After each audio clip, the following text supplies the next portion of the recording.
So we didn't know where we were going to go, but Cesar always says, Omaha.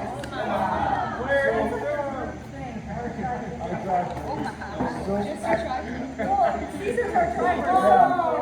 We get a lot of So Omaha took us to Walmart, which actually was amazing. So we had a lot of opportunities with DJ. So chronologically, mine is like towards the end, but I'm just gonna say it. So in the beginning, I went and I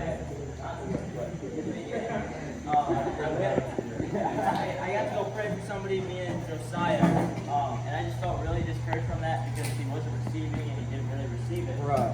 We were talking to him, and he straight up got up. Let's not go away. Let's not Saying, bad disrespect, bro. The guy did? Yeah. So that wasn't a good. It wasn't very good. I was getting very discouraged. But then we went into the cafeteria there, and there was this man sitting there, and I felt like I needed to talk to him. He just kept looking at us very funny. Because moments before we were doing something in the store, I don't know. that we'll talk about in a second. But we will talk about it in a second.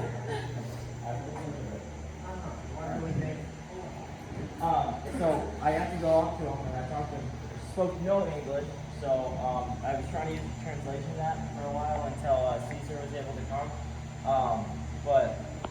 So I got to like just talk to him.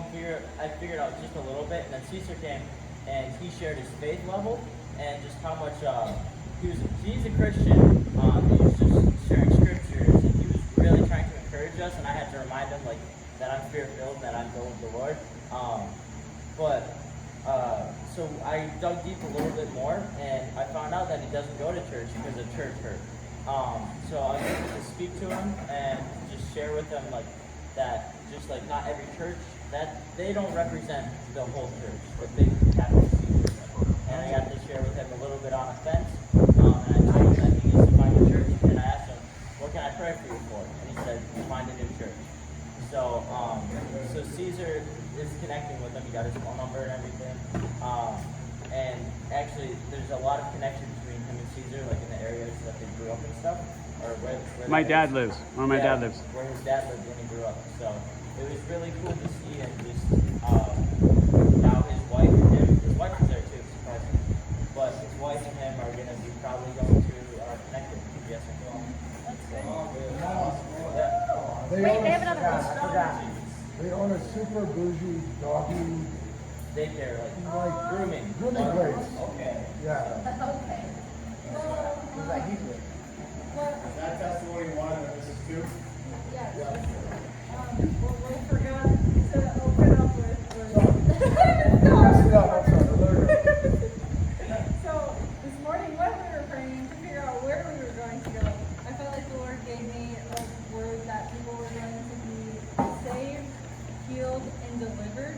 And so that kind of like set up this next. Yeah, so me and Harley were actually in the middle of praying for somebody, and then my phone starts going berserk. I'm getting text messages, I'm getting like call after call, and I keep like leaving it on my phone because I'm praying for someone.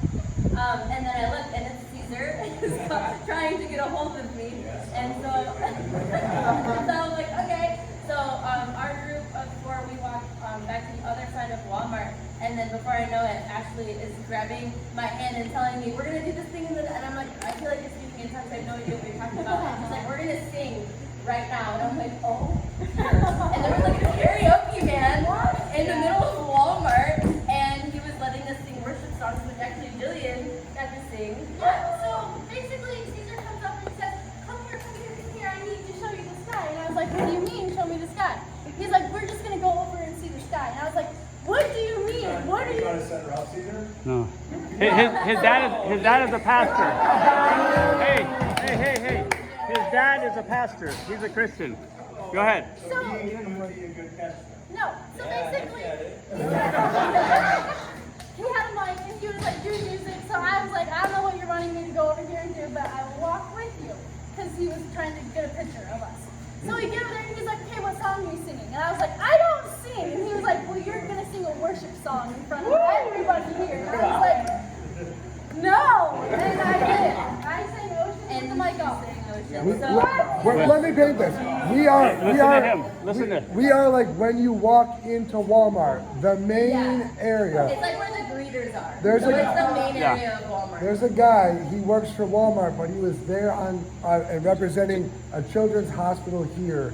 And raise raising money. Yeah. So he was talking and singing. Yeah. So we come from the cafeteria. We're like, oh my gosh, they're playing Oceans on the radio. And then we keep walking, and it was Jillian singing Oceans in Walmart.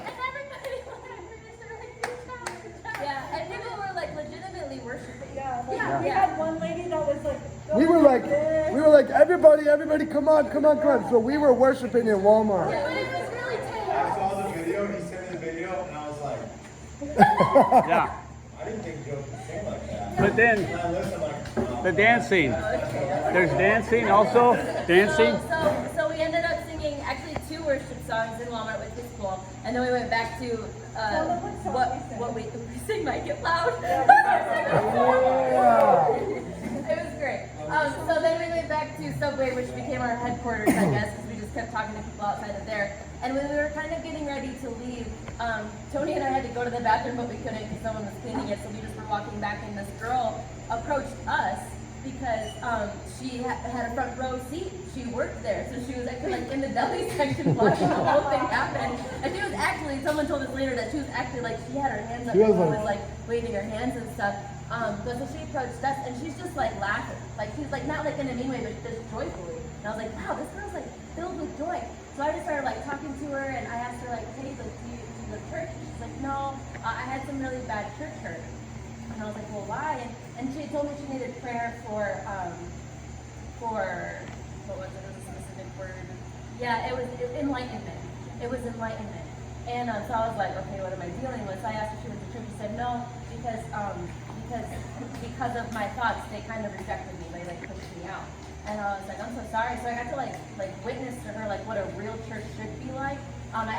She actually added Year One Youth and Gateway Assembly.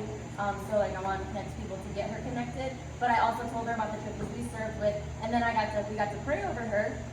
And while we were praying, I just really felt like she needed to know, like, that you're joy. Like you're just like radiating with joy and light right now. And so like we got to take a picture with her, got to like all this cool stuff, and then we get in the van, and she had told me, she said one of your other people had already prayed for me, but I'll accept more prayer. And so when we get in the van, Alyssa's like, that is not how I found her.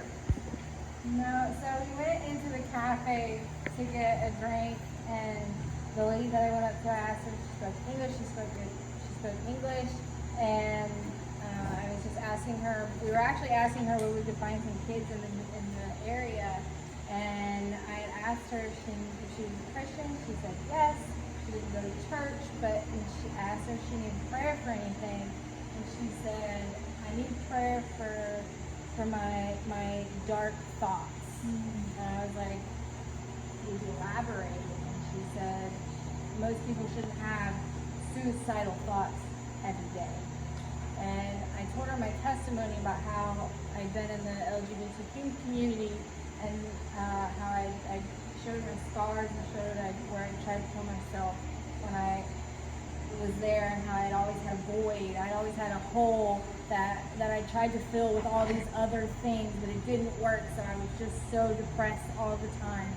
And so I prayed for her, and I was holding her hand, and she would not let me go. She would not let me go. And I walked away, and this girl ran out behind the counter and ran to me and hugged me and said, I want you to know that I was going to kill myself tonight. And that you just showed me that God sees me. And you just gave me